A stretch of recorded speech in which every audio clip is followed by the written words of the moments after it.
Hey guys, before the video starts, I just want to ask you to consider liking the video if you enjoyed it, sharing it with your friends, and thinking about subscribing if you want to see more content like this.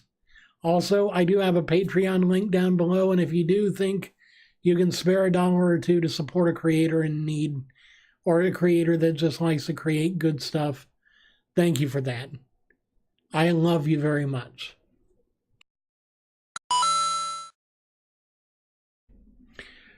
So what are the best aspects of being a creator?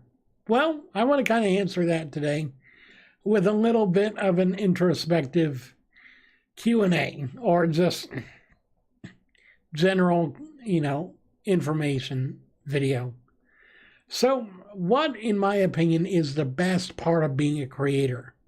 And that's easy. It's you guys. Because frankly, interacting with so many people from around the world is definitely the best part of the job, the best part of the hobby as it is. How much money do you make? Well, I can't really say too much about it, but let's just say I wouldn't mail the Social Security office just yet to file for my disability to be gone. Let's just say that. I've got a long ways to go before I get there. And right now it's nothing from ad revenue. It's all from other stuff. So what kind of videos are good to make on YouTube? Well, that depends on who you're talking to, and that depends on what kind of stuff that you're looking for and what kind of stuff you're capable of making. There are channels like, well, I can think of a few Shredder and Crusher channels where they shred and crush things for videos and for fun. I can think of Kurzgesagt, or In a Nutshell, they do explanation videos about science and stuff. You've got Philip DeFranco that does news. You've got Boogie that does gaming and satire and comedy and stuff like that. You got PewDiePie who does meme review. I mean, it just depends on what your particular style is. And you don't have to worry about, okay, what's the next big thing? What's going to be the thing that really hits the mark as far as where I need to be in order to be able to start getting views. In the beginning, especially in the beginning, don't worry about how the metrics look. Worry about establishing a brand that fits you. Because if you don't have a brand that fits you, then later on when people start gravitating toward that brand and towards that style that you've set out, and you don't enjoy it, they're going to notice. They're going to notice, and they're going to know that this is not going to be a long-lasting channel. I mean, look at me. I've gone through like 2 or 3 different periods of my channel itself where I've had completely different styles of content that I do.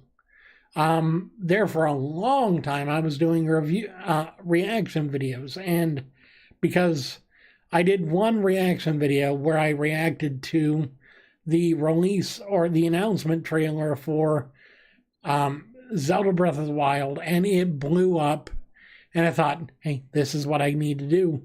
But what I should have thought is, how can I capitalize on this right now?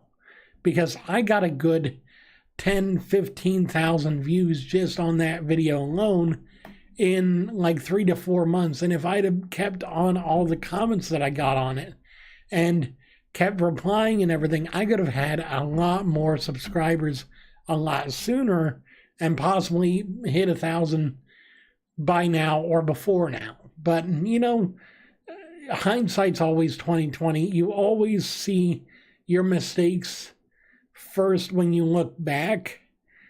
It's just, it's life, it's life. But another thing that really really is important about being a creator is just doing what you love. Like I said, don't worry about the numbers at first. So what kind of channel did you start with? Well, I started with a wannabe gaming channel. Now I say wannabe because I started out with the username of ArchGamer71, and if you watch some of my older videos, you'll see that as the actual intro, even though it's the Wandering Wind. Yeah, I went through a couple of incarnations before I got to this. I regenerated, of course, but Doctor Who joke for those of you that don't get it, but that's okay. I kind of just, I decided I wanted to change the direction my channel was going. And in order to do that, I needed a reboot. And so I changed the name of my channel to something that I thought would fit my style and just my personality. And the Wandering Wind really fit. So about that, why the Wandering Wind? Well, that's a funny story, actually. I was actually sleeping one night, and I came out of a dead sleep, and I had the name on the tip of my tongue for some reason, and I had to think and think and think as to why that was on my tongue. And it turns out it's because the Wandering Wind goes where it wants, and a lot of times with my thought processes, because of the ADD, attention deficit disorder, my mind likes to behave like the wind would. No one can master it. No one can control it. No one can direct it. It just goes where it wills to go. And so I thought to myself, that's a really deep meaning for my channel. Not to mention, I just go with the flow most times. I don't care about what the trending or popular thing is. I just talk about whatever's on my heart, on my head, in my mind, And I think that's the most important thing about being a YouTuber is following your convictions, not following the crowd. Just because the crowd's capitalizing on something that's profitable, and you can too, doesn't mean that you have to just do that. You can put your own spin on it. You can do that and your original content. You can do so many different things, and you can still manage to follow the system where it's going and profit off of that success. But all the time, you have to be willing to go your own way rather than following the crowd, because that's how you make yourself distinguished as an individual instead of just another clone in a sea of them. That's how a lot of these Minecraft YouTubers, gaming YouTubers, vloggers in the style of Jake Paul and Logan Paul, the prank channels, all of them tend to follow a set format and tend to follow the same formula. So it just feels like you're watching the same people on a different channel.